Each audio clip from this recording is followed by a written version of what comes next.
Hello दोस्तों, नमस्कार। आप लोगों का फिर से स्वागत है आपके अपने channel one exam dot in पर। मैं आपका दोस्त, आपका मेंटर भरत सिंह राठौड़ आपका स्वागत करता हूं, अभिनंदन करता हूं और पढ़ाता हूं। चलो, सेक्शन 44 AA लास्ट अपने बीपीवी हेड चल रहा है, बताइए आपको, बार बार बताने की जरूरत नहीं। 43 CA किया था, अब 44 AA कर लेते हैं, ठीक है। एक 15-20 मिनट क्लास और कर लेते हैं। क्या बोलता है, मैं छोटी छोटी क्लास इसलिए ले रहा हूँ ताकि तुम मेरी शक्ल देख बोर ना हो रहे हो। एक घंटे में 1.5 घंटे में पूरा भी करवा सकता था बीपीवी हेड, या 1 घंटे में भी करवा सकता था। मतलब मैंने कहा चलो ठीक है, थोड़ा थोड़ा करेंगे तो ठीक रहेगा ना, अच्छा लगेगा, तुम्हें भी देखने में बढ़िया लगेगा। चलो, सेक्शन 44 AA, अभी तक क्या कहता है 43 CA, ठीक है। सेक्शन में याद करवा लूंगा आपको, मस्त रहो। 44 AA क्या बोलता है, compulsory maintenance of account. Compulsory maintenance of account section 44 AA बोलता है किन किन लोगों को अपने अकाउंट्स को कंपलसरी मेंटेन करना है। कंपलसरी मेंटेन करना है मतलब करना ही करना है, नो इफ ना बट, किसी तरह की कोई बहाना नहीं चलेगा। मेंटेन करना मतलब करना है। किनको किनको? दो तरह के लोगों के, एक तो बिजनेस वाले, प्रोफेशन वाले। पहले प्रोफेशन वाले की बात करता हूँ। पहले बोलता है नोटिफाइड प्रोफेशन। नोटिफाइड प्रोफेशन सारे आ गए, डॉक्टर, आर्किटेक्चर, सीए और क्या बोलते हैं वकील, वकील सारे आ गए, ठीक है इसके तरह। तो नोटिफाइड प्रोफेशन है, राइट। उनको रूल 6F के तहत, किसके तहत? रूल 6F के तहत कुछ प्रेस्क्राइब बुक्स ऑफ अकाउंट है वो मेंटेन करनी है, जो कि यहां पे दे रखी है नीचे रूल 6F की तरफ। किनको करनी है? जिन प्रोफेसर्स के, सॉरी प्रोफेशंस में, जिन प्रोफेशन में, जो प्रोफेशन में काम कर रहे हैं, नोटिफाइड प्रोफेशन में, जिनकी ग्रॉस रिसिप्ट एक्सीड हो जाती है रुपए कितने, 1.5 लाख से ज्यादा, in all the 3 years immediately preceding the previous year. यानी पिछले 3 साल में, जैसे 2022 चल रहा है तो 2021 और 2020, ठीक है, या 2019, ये तो प्रीवियस ईयर आ गया। यहां इन 3 सालों में कभी भी 1.5 लाख से ज्यादा उनकी अगर ग्रॉस रिसिप्ट है, नंबर 1, ठीक है। अगर पुराना है तो क्या है, वो पुराना है, और 3 साल ने अभी खोला है, जिसने 1 साल ही निकाला है, तो if newly setup in the previous year his gross receipt are likely to exceed 1.5 lakh रुपए इन दैट ईयर। अगर 1.5 लाख से ऊपर, सीधे सीधे समझ लो 1.5 लाख से ऊपर अगर पिछले 3 सालों में कभी भी 1.5 लाख से ऊपर हो गई, उसकी ग्रॉस रिसिप्ट की बात कर रहा हूं मैं।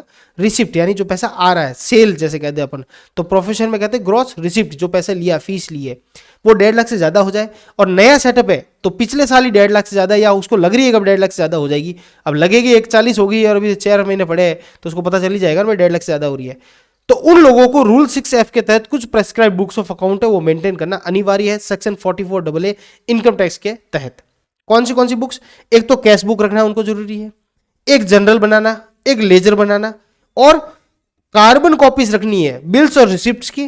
अगर एक्सीडिंग 25 रुपए से ज्यादा बिल्स ऑफ रिसिप्ट है तो उसकी कार्बन कॉपी यानी उसकी फोटोकॉपी चलेगी, और 50 रुपए से ऊपर वालों के लिए ओरिजिनल बिल्स एंड रिसिप्ट रखने हैं, ठीक है। यानी बिल्स ऑफ रिसिप्ट कहते हैं मतलब कार्बन फोटोकॉपी रखनी है और मेन भी रखने हैं, तो 50 रुपए से ज्यादा हो तो मेन रखने हैं, और फोटोकॉपी ज्यादा है तो कितने, 25 रुपए से ज्यादा हो तो फोटोकॉपी रखोगे तो भी चल जाएगा काम, ठीक है। यानी 25 रुपए से ज्यादा है तो फोटोकॉपी से काम चल जाएगा, और 50 रुपए से ज्यादा है तो ओरिजिनल रखना पड़ेगा। अच्छा चलो, यानी 25 से 50 के बीच में फोटोकॉपी चल जाएगा ना, समझ जाओ तुम, ठीक है। कैश बुक होगी, जनरल और लेजर, मेन तो ये 3 चीज होगी, कैश बुक, जनरल, लेजर, उनको मेंटेन करना जरूरी 6F के तहत। किसकी? जिसकी 1.5 लाख से ऊपर ग्रॉस रिसिप्ट हो। अब बात करते हैं बिजनेस वालों के लिए, ठीक है। अगर इंडिविजुअल और HUF है, ये प्रोफेशन का तो हो गया ना, ये कहां से काट दो प्रोफेशन, ठीक है। अगर इंडिविजुअल और HUF है, और अगर अदर देन इंडिविजुअल HUF है, तो दोनों की बात अपन करते हुए चलते हैं, ठीक है। इंडिविजुअल और HUF है और अदर देन इंडिविजुअल HUF है, दोनों की बात करते हैं। इंडिविजुअल या हिंदू अनडिवाइडेड फैमिली है और पहले से उसका बिजनेस है, तो इनकम किस, क्या बात किया, रिसिप्ट की बात नहीं, यहां पर बात क्या नाम के लिए, इनकम, उसकी इनकम 2.5 लाख से ऊपर, या उसकी टोटल सेल, टर्नओवर या ग्रॉस रिसिप्ट 25 लाख से ऊपर हुई है किसी भी एक में, पिछले 3 सालों में किसी भी एक में, जैसे 2022 चल रहा है, 2021, 2020 और 2019, इन 3 सालों में कभी भी उसका, अगर इसकी इनकम 2.5 लाख से ऊपर हो गई, ठीक है, या उसका टर्नओवर 25 लाख से ऊपर हो गया, तो उसको बुक्स ऑफ अकाउंट मेंटेन करना अनिवार्य है। और अगर यही नया बिजनेस है तो उसी साल, उसी प्रीवियस ईयर उसकी इनकम कितनी, 2.5 लाख से ऊपर हो जाए, या फिर उसी प्रीवियस ईयर में उसको लग रहा है कि भाई 25 लाख से ऊपर मेरा टर्नओवर हो जाएगा, या लाइकली टू बी वो होने वाला है, तो उसको रखनी जरूरी है। ये नियम किसके लिए थे? इंडिविजुअल और HUF के लिए। अब in case of person other than individual HUF, other than individual HUF क्या हो गया, बहुत सारे भाई, AOP है, कंपनी है, क्या बोलते हैं, ऑडिटेड फर्म है, पार्टनरशिप फर्म है, ये सारे क्या हो गए, अदर देन हो गए इंडिविजुअल HUF। तो उनकी इनकम कितनी, इनकी लिमिट कम हो गई, उनकी इनकम तो है 1,20,000 रुपये, कितनी 1,20,000 रुपये, और ये तो होगी इसकी इनकम, और उसका टर्नओवर कितना 10 लाख रुपए, कितना 3 सालों में कभी भी 10 लाख से ऊपर हो जाए, या फिर उसकी इनकम 1,20,000 रुपये, यानी यहां पर सीधी याद रखो 1,20,000 की लिमिट है और 10 लाख रुपए, और यहाँ पे कितनी थी, यहाँ पे थी 2.5 लाख रुपए और 25 लाख, ये दो चीज याद रखो, ठीक है। इंडिविजुअल एचयूएफ के लिए 2,25,000 और इनके लिए 1,20,000 और 10 लाख रुपए ग्रॉस रिसिप्ट, और जस्ट नया नया सेटअप है तो वही पिछले प्रीवियस ईयर में उसकी बढ़ती लग रही है, तो भाई उसको भी ये करवाना पड़ेगा, याद रह जाएगी पक्का। और यहाँ पे प्रोफेशन में कितनी याद रखनी है, 1.5 लाख रुपए, कितनी याद रखनी है, 1.5 लाख रुपए याद रखनी है, ओके। चलो नेक्स्ट सेक्शन, अब अकाउंट्स मेंटेन हो गया, अब इसकी करा लो भैया audit, 44AB audits of account. किन किन को जरूरी ऑडिट करवाना, तो देखते हैं। In case of person carrying of business, अगर बिजनेस कर रहा है और उसका सेल्स या टर्नओवर या ग्रॉस रिसिप्ट 1 करोड़ के ऊपर चला गया, तो ऑडिट कराना उसको क्या है, मैंडेटरी है। मैंडेटरी यानी उसको कंपलसरी है, ऑडिट करवानी ही पड़ेगी, बच नहीं सकता। कितना, 1 करोड़ से ऊपर, अगर उसको प्रीवियस ईयर में क्या टर्नओवर उसका चला गया, ठीक है। और अगर प्रोफेशन है तो 50 लाख से ऊपर चला गया, तो उसको भी ऑडिट, प्रोफेशन को भी, doctor, advocate, chartered accountant, architecture, इन सबको भी क्या करना पड़ेगा, 50 लाख से ऊपर अगर टर्नओवर गया तो करना पड़ेगा। याद रह जाएगी लिमिट, अगर बिजनेस है तो 1 करोड़ और प्रोफेशन है तो 50 लाख, ठीक है। ऑडिट रिपोर्ट होती है 3CDA, CBCD, 3 फॉर्म में ऑडिट रिपोर्ट जाती है। स्पेसिफाइड डेट्स है कुछ, 30 सितंबर है और 31 अक्टूबर है। 30 सितंबर तो ऑडिटेड फर्म के लिए जो बिजनेस है, और दूसरे लोगों के लिए 31 अक्टूबर, ठीक है, मतलब कंपनी वंपनी के लिए। और पेनल्टी अगर नहीं भरते हो तो पेनल्टी है 271B में, जो कि 1.5 लाख रुपए तक पेनल्टी है। कितनी, 1,50,000 फिक्स पेनल्टी है, 1,50,000 पेनल्टी है 271B के अंदर, ओके, याद रह जाएगा। तो ऑडिट ऑफ अकाउंट भी कराना जरूरी है, 1 करोड़ और 50 लाख। अब कुछ सेक्शन है जिनमें अंदर ऑडिट की तो छूट दे दी कि भाई आपको ऑडिट कराने की जरूरत नहीं, आपको फिक्स परसेंटेज पर आपसे क्या ले लेंगे, वो फिक्स परसेंटेज आपकी इनकम मान लेंगे और उस इनकम के ऊपर टैक्स मान लेंगे। कौन से 3 सेक्शन है इंपॉर्टेंट, 44AD, 44ADA और 44AE, ये 3 सेक्शन है, बहुत सिंपल है। 44AD में कौन है, 44AD में सारे वो बिजनेसमैन, रेजिडेंशियल इंडिविजुअल, एचयूएफ और पार्टनरशिप फर्म, तीनों के लिए, बट एलएलपी इसके अंदर इंक्लूड नहीं, ध्यान रखना। एलएलपी होता है लिमिटेड लाइबिलिटी पार्टनरशिप, जो इसमें इंक्लूड नहीं है। इंडिविजुअल, एचयूएफ और पार्टनरशिप फर्म, ठीक है। 44 AK की बात करते हैं, 44AD की बात करते हैं। इंडिविजुअल, एचयूएफ और पार्टनरशिप फर्म, एलएलपी इंक्लूड नहीं है। और किस पे ऊपर नहीं लगता 44AD, किस पे नहीं लगता, एक तो प्रोफेशन पे नहीं लगता भाई, प्रोफेशन पे इसलिए नहीं लगता कि प्रोफेशन की अलग से सेक्शन बना दी, ये वाली अलग से सेक्शन बन गई, ठीक है, प्रोफेशन की अलग बना दी, 44ADA लगा दिया उसके आगे। कमीशन एंड ब्रोकरेज बिजनेस पे 44AD नहीं मिलता, और एजेंसी बिजनेस वालों को 44AD नहीं मिलता, ये याद रखना। किसको, कमीशन, ब्रोकरेज और एजेंसी बिजनेस को 44AD का फायदा नहीं मिलता। Individual, HUF, partnership firm, LLP को नहीं मिलता, कमीशन ब्रोकरेज वालों को नहीं मिलता और एजेंसी वालों को नहीं मिलता। क्या है इसका फायदा, वो देखते हैं। एलिजिबल बिजनेस, बिजनेस क्या होना चाहिए वो देखो, any business other than business referred in 44AE, सारे बिजनेस, लेकिन जो बिजनेस 44AE में है, 44AE में है, 44A में ट्रांसपोर्ट बिजनेस है, जो ट्रके व्रके लाते करते उनका बिजनेस है, यानी ट्रांसपोर्ट बिजनेस को छोड़कर कोई भी बिजनेस हो, ये सबके लिए है। और जिसकी टर्नओवर कितनी होनी चाहिए, 2 करोड़ से नीचे, कितनी होनी चाहिए, total turnover gross receipt in the previous year exceeds 2 crore, मतलब डज नॉट एक्सीड्स, यहाँ पे ऐसे लिख दो, डज नॉट एक्सीड्स 2 करोड़, ठीक है, प्रिंटिंग मिस्टेक है। जिसकी 2 करोड़ से ऊपर क्या टर्नओवर नहीं होती है, और जो कोई भी बिजनेस में हो, लेकिन 44AE का बिजनेस नहीं होना चाहिए। अभी जस्ट मैंने आपको ये पढ़ाया था 40 audits of account, audit of account में बताया 1 करोड़ से ऊपर हुआ तो ऑडिट कराना जरूरी है, लेकिन अगर 2 करोड़ से ऊपर नहीं हुआ है, कितना, 2 करोड़ से ऊपर, ऐसे दिख रहा है, हाँ 1 करोड़ से ऊपर है तो ऑडिट कराना जरूरी है, लेकिन अगर 2 करोड़ से ऊपर नहीं हुआ है और 1 करोड़ और 2 करोड़ के बीच में है तो ऑडिट करवाने की आवश्यकता नहीं, आप 44AD का फायदा ले सकते हो। क्या है 44AD में, वो पढ़ते हैं। लिमिट पता चल गई, कोई भी बिजनेस हो, ब्रोकरेज बिजनेस या एजेंसी बिजनेस को नहीं मिलेगा, इंडिविजुअल, एचयूएफ, पार्टनरशिप फर्म हो, एलएलपी को नहीं मिलेगा ये फायदा, कोई भी बिजनेस हो 44AE का बिजनेस नहीं होना चाहिए, प्रोफेशन नहीं होना चाहिए कि इन दोनों की अलग ही सेक्शन बना दी, और 2 करोड़ से ऊपर टर्नओवर इसका नहीं होना चाहिए। 2 करोड़ के ऊपर हो गया तो क्या इसका फायदा मिलेगा, नहीं मिलेगा सर, इसका फायदा याद रखना, इसका फायदा नहीं मिलेगा। ये क्या हो गया यार, ये थोड़ी गड़बड़ होगी ना इसमें, नीचे कट गया, चलो मैं ऐसे बता दूंगा, कट गया तो कोई दिक्कत नहीं। हाँ देखो, प्रिजम्पटिव इनकम, ठीक है, अब क्या फायदा क्या है वो देखना, फायदा क्या है 44AD में आने का फायदा क्या, 2 करोड़ से ऊपर नहीं होनी चाहिए और कोई बिजनेस हो। फायदा क्या है कि हम क्या करेंगे, आपको ऑडिट कराने की जरूरत नहीं, पहली छूट ये दे दी। दूसरी छूट क्योंकि आपको अकाउंट मेंटेन करने की भी जरूरत नहीं है। आप तो क्या करो, सीधा आपका जो टर्नओवर है उसका 8% हमें क्या, हम आपकी इनकम मान लेंगे। कितनी मान लेंगे, 8%। कितनी मान लेंगे, 8% हम आपकी क्या मान लेंगे, सीधी सीधी इनकम मान लेंगे। 44AD बोलता है जैसे फॉर एग्जाम्पल किसी की इनकम हो 1 करोड़, जैसे 1 करोड़ या ऐसे मान लो आपको मैं सीधा मान लो, जिसकी अगर नहीं हो, जैसे 50 लाख की इनकम हो, कितनी हो 50 लाख इनकम, तो 50 लाख का 8% कितना हो गया, देखो 2 करोड़ के नीचे है तो 44AD को अगर वो ले लेता है तो 50 लाख का 8% कितना हो गया, कितना हुआ रे 40, तो 4 लाख हुआ आई थिंक, 4 लाख ही होगा।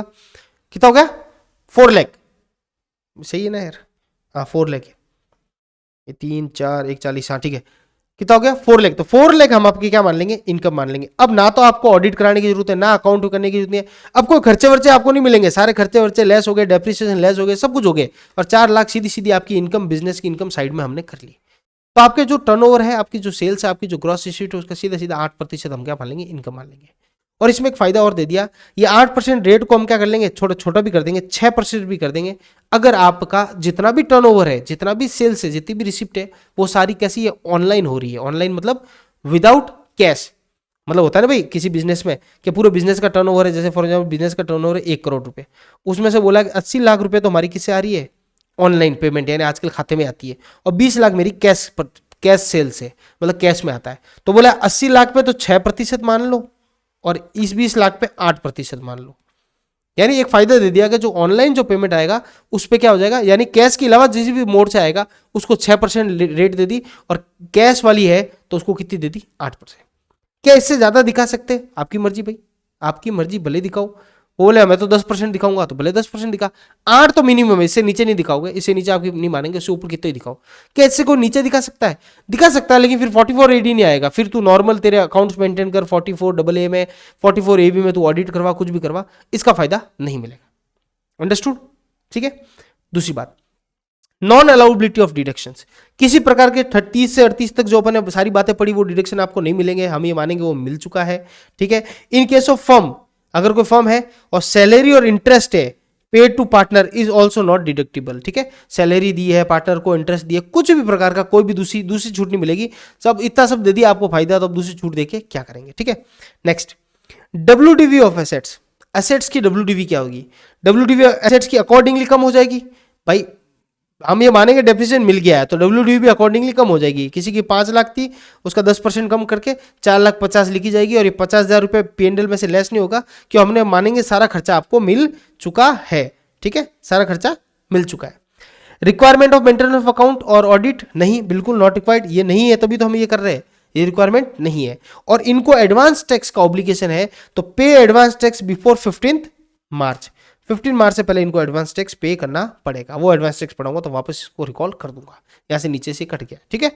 ये हुआ 44AD, किसके लिए, सभी लोगों के लिए है, किसके लिए नहीं है, 44AE और मतलब AE के बिजनेस के लिए नहीं है, प्रोफेशन के लिए नहीं है, कमीशन वाले ब्रोकरेज के लिए नहीं है, और एजेंसी के लिए नहीं है। 2 करोड़ से नीचे होना चाहिए, 8% हम सीधी मान लेंगे, और ऑनलाइन है तो 6%, इतनी सी बात याद रखनी है, ठीक है। अब बात करते हैं 44AD की। 44AD क्या बोलता है, 44AD बोलता है रेजिडेंशियल इंडिविजुअल और partnership firm but not LLP को नहीं है, और engage in profession specified in 44AA, यानी वो सारे प्रोफेशन, CA, डॉक्टर वॉक्टर जो नोटिफाइड मैंने बोलता है प्रोफेशन, तो ये पर्टिकुलर किसके लिए, ये प्रोफेशन वालों के लिए, किसके लिए, प्रोफेशन। और ये किसके लिए थी, ये बिजनेस वालों के लिए सेक्शन थी 44AD। AD के आगे A और लगा दिया, और प्रोफेशन के लिए एक नई सेक्शन निकाल दी। इसने भी वो सेम सिस्टम कर दिया, इसने बोला 50 लाख तक, नॉट एक्सीडिंग 50 लाख, 50 लाख के नीचे नीचे जिसकी टर्नओवर है, ऐसे छोटे व्यापारियों के लिए बोल दिया आपको ना तो अकाउंट मेंटेन करना, ना ऑडिट करनी है, आप तो सीधा सीधा जितना आपका ग्रॉस रिसिप्ट है उसका 50% हम आपकी क्या मान लेते हैं, इनकम मान लेते हैं। कितनी मान लेते हैं, 50% आपकी टोटल रिसिप्ट की 50% हम आपकी इनकम मान लेते हैं। सर उस पर तो 8%, इसका 50% क्यों, अरे तो प्रोफेशन वाले में प्रॉफिट ही होता है, बिजनेस वाले में तो बेचारे 20% या 30% पे प्रॉफिट पे काम करते हैं, कोई 10% भी करता है, वो 5% भी करता है। प्रोफेशन वाले का क्या, आप CA ने एडवाइस दी, उसका लगा क्या, मुंह ही बोला ही तो है, बाकी वो पूरा फीस लेगा, तो पूरी उसकी कमाई है, खर्चा क्या लगेगा, AC वेसी रेंट वेंट ये, ठीक है। तो जो भी ग्रॉस रिसिप्ट है उसका 50% हम क्या मान लेंगे, आपकी इनकम मान लेंगे। अब आप अकाउंट झंझट ऑडिट कुछ मेंटेन मत करो, सीधी सीधी 44 ADA के अंदर रिटर्न भरो और हम आपका ये। लेकिन ये फैसिलिटी किसके लिए, छोटे प्रोफेशन के लिए जिसका 50 लाख से ज्यादा टर्नओवर ना हो, ठीक है।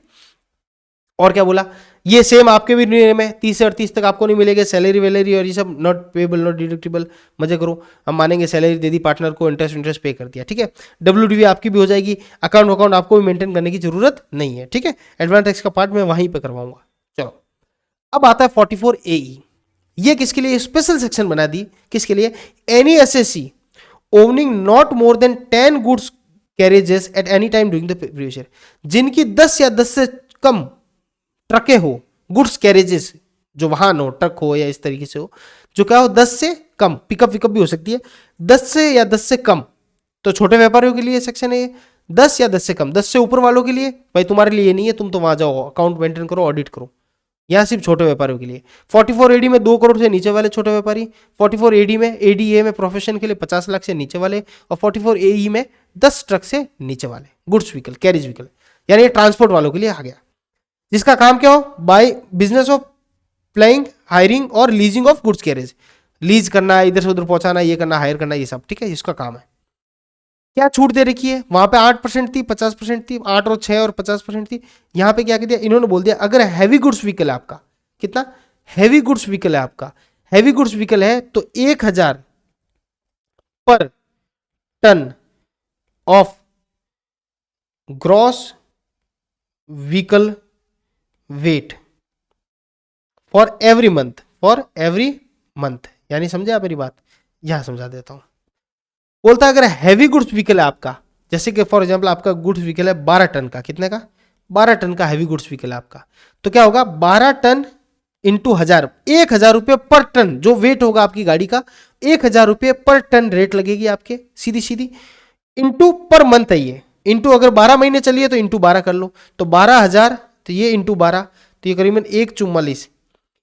ये आपके हम क्या मान लेंगे, ये हम आपकी मान लेंगे क्या, ये मान लेंगे हम आपकी इनकम, ये मान लेंगे सीधी सीधी क्या, इनकम। एक गाड़ी की 1,44,000 रुपए इनकम पूरे साल की, 1000 पर टन पर मंथ। अगर क्या है हैवी गुड व्हीकल है, अगर क्या है हैवी गुड व्हीकल है 1000 पर टन पर मंथ। अगर ये 8 टन की गाड़ी होती तो 8,000, 8 इंटू 1000 पर टन।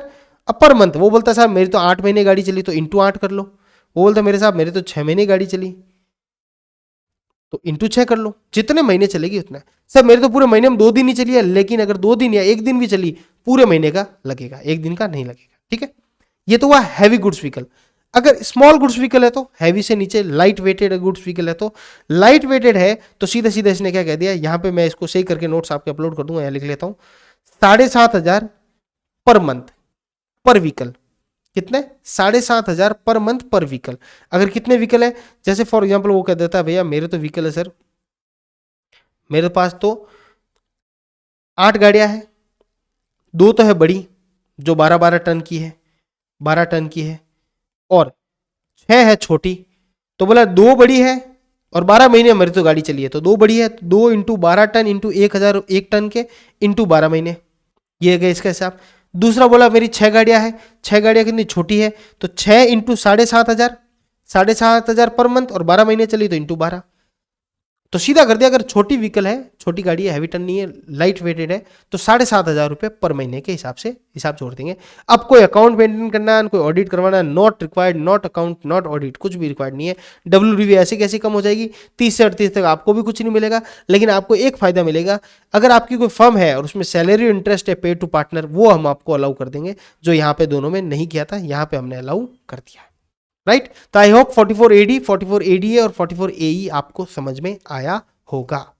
द लास्ट स्लाइड है, कुछ ऐसे बिजनेस है जिसके अंदर एग्रीकल्चर और बिजनेस दोनों का पार्ट जुड़ा हुआ होता है, यानी खेतीबाड़ी भी होते हैं, एग्रीकल्चर तो पूरी माफ है, आपको पता है एग्रीकल्चर इनकम पर टैक्स नहीं लगता।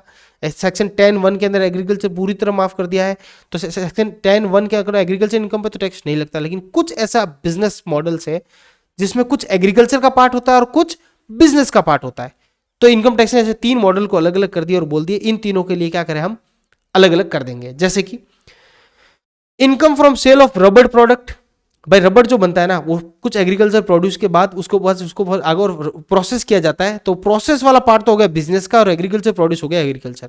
यानी इसमें 65% तो हम उसकी क्या मानेंगे एग्रीकल्चर इनकम, जो कि क्या रहेगी एग्जाम, उस पर टैक्स नहीं लगेगा। लेकिन 35% क्या मानेंगे बिजनेस इनकम, और उस पर लगेगा टैक्स। जैसे रबड़ प्रोडक्ट से अगर रबड़ प्लांट में रबड़ प्रोडक्ट से अगर आपने 10 लाख रुपए आपका कमाया है, कितना 10 लाख की सेल हुई है, तो बोलेंगे 65.5 लाख तो ये होगी और 3.5 लाख ये हो गई, और 3.5 लाख पे टैक्स लगेगा, ये तो टैक्स फ्री है। वैसे सेल ऑफ कॉफी है, कॉफी की सेल में, कॉफी में 2 प्रकार की कर दी उन्होंने। अगर ground and cured by the Indian seller, अगर इंडियन सेलर ने ग्राउंड और कर्ड किया है तो 25-75 का रेशियो रख दिया, 75% agriculture income, 25% business income.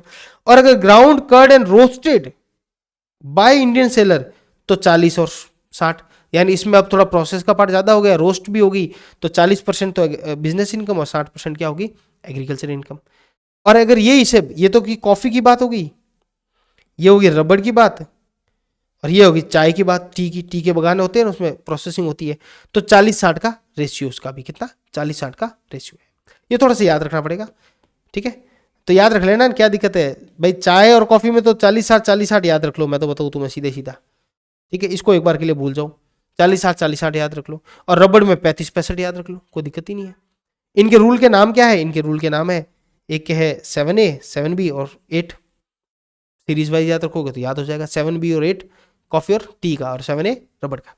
Okay, तो यहाँ पे अपनी स्लाइड्स पूरी होती है। आई होप ये पूरी क्लासेस आपके लिए बहुत फायदेमंद रही होगी। आई होप इस क्लासेस से आपको बिजनेस एंड प्रोफेशन अच्छी तरह समझ में आएगा। चाहे दुनिया का कोई एग्जाम दे देना, ये क्लासेस आपने देख ली तो आप उसमें कहीं पे भी नहीं अटकोगे, राइट।